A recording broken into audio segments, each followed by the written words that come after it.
देवेंद्र, हमने बीजेपी की बात की, हमने जेडीयू की बात की, लेकिन अन्य 3 घटक दलों की बात करें तो 4 ऐसी सीटें हैं या कह लीजिए 4 ऐसे विधायक हैं जिन्हें मंत्री पद की शपथ दिलाई जाएगी। कौन से वो नाम है संभावित?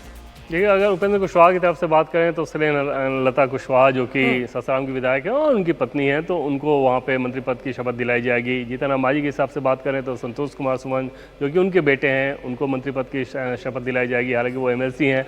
इसके अलावा एलजेपी से अगर बात करें तो एलजेपी से 2 नाम जो सामने आएंगे, उसमें एक जो हमें सोर्सेज के द्वारा जानकारी मिली, उनमें से एक एससी कम्युनिटी से होंगे, यानी कि पासवान बिरादरी से होंगे, जिनको मंत्री पद की शपथ दिलाई जाएगी। संभव है संजय पासवान वो नाम है, और दूसरा एक नाम उसमें फॉरवर्ड कम्युनिटी से रखा जाएगा। और सोर्सेज के द्वारा हमें ये जानकारी मिली कि वो नाम राजू तिवारी नहीं होगा। हालांकि विधायक दल का नेता राजू तिवारी को चुना गया है, लेकिन सोर्सेज ने हमें ये बताया कि राजू तिवारी के बदले एक दूसरे फॉरवर्ड नाम को वो आगे करेंगे। और संभव है कि महनार से जो संजय कुमार सिंह जीते हैं यहाँ पर तेज प्रताप यादव के खिलाफ, तो उनको वो सीट दी जा सके। तो चिराग पासवान भी ये कोशिश कर रहे हैं कि एक तो उनका जो अपना हार्डकोर वोट बैंक है, उनकी अपनी कम्युनिटी यानी कि पासवान कम्युनिटी, उससे एक प्रतिनिधित्व दे दिया जाए, और दूसरा एक फॉरवर्ड कम्युनिटी, उससे प्रतिनिधित्व दिया जाए। जब वो टिकट का बंटवारा भी करते हैं तो उसमें ये बैलेंस दिखता है। वो बहुत सारे फॉरवर्ड फेस को चुनाव में उतारते हैं, और जाहिर तौर पे चिराग पासवान की अपनी जो राजनीतिक महत्वाकांक्षा है बिहार को लेके, तो उसमें उन कोशिश ये रहती है कि फॉरवर्ड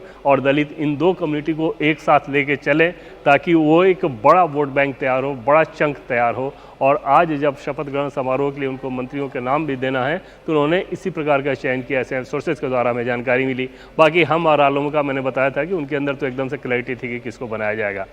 अच्छा, जो आज सुबह 11:30 बजे शपथ ग्रहण समारोह है, जिसमें प्रधानमंत्री नरेंद्र मोदी की भी मौजूदगी रहेगी, इसके अलावा इस कार्यक्रम में कौन कौन जुड़ेगा? और जाहिर सी बात है ये एक पावर मैसेजिंग होगी, यहाँ से एक बड़ा संदेश देने की कोशिश भी की जाएगी। या बिल्कुल, वो तो लगातार 2 दिन से वो चर्चाएं चल रही हैं कि उनमें से बीजेपी शासित राज्यों के, एनडीए शासित राज्यों के मुख्यमंत्री रहेंगे वहाँ पे, और कुछ पहुँच गए हैं, कल रात ही कई सारे आ जाएंगे। और बीजेपी ने इस तरह की तैयारी की है कि एक मुख्यमंत्री के साथ अपने पार्टी के पदाधिकारी को भी लगाया गया, प्रदेश पदाधिकारियों को, ताकि प्रोटोकॉल में कोई समस्या ना आए। और बीजेपी इस कार्यक्रम के लिए इस रूप में तैयारी कर रही है कि हर मंडल से, यानी कि ऐसा नहीं होगा कि आज के शपथ ग्रहण समारोह में सिर्फ पटना या आसपास के ज़िले के लोग रहें, पूरे बिहार में हर मंडल से बीजेपी कार्यकर्ता और या आम लोग जो वहाँ जाना चाह रहे हो, उनको लेकर आया जा रहा है। और अगर मंडल की बात करें तो लगभग 5, 6, 7 पंचायत अगर एक मिला दें तो उस पर बीजेपी का एक मंडल तैयार हो जाता है। ये मंडल ब्लॉक वाला मंडल नहीं होता।